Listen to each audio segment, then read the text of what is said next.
Malikab ba ang tiyan mo o bilbil mo? Ito ang rason kung bakit malaki ang bilbil mo. Ano ang pwede mong gawin? First, overeating. Kapag kumakain tayo ng labis, ang calorie ng ating pagkain ay hindi agad nabiburn at yan ay nagiging taba sa tiyan. Subukan nating bawasan ang portion ng ating kinakain. Uminom din ng tubig bago kumain. Ang gutom.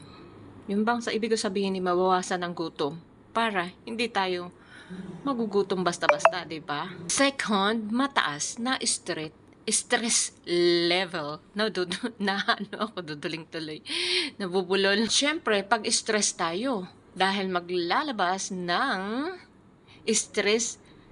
Siyempre, pagka-stress tayo, siyempre, ano yun? Anong gagawin mo? Kakain ka ng kakain, di ba? Kaya huwag kayong ma-stress. Ayan, yun lang yung stress na yan. Siyempre, pagka na-stress tayo, naglalabas ang ating katawan ng stress level na tinatawag na cortisol.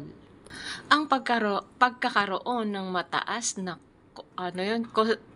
cortisol ang pagkakaroon ng mataas na cortisol ay konektado sa pagkakaroon ng visceral. Yun, magkakaroon tayo ng visceral fat accumulation. At syempre, pagkakaroon ng taba sa tiyan. Pangatlo, pagkain ng junk food.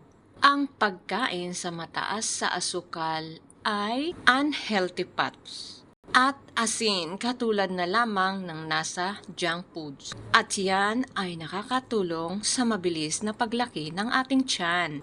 Ano ang pwede mong gawin? Palitan na ang pagkain ng junk food sa mas masusustansyang. Siyempre, pag kumain ka ng masustansyang pagkain katulad ng fruits, tama ang narinig mo.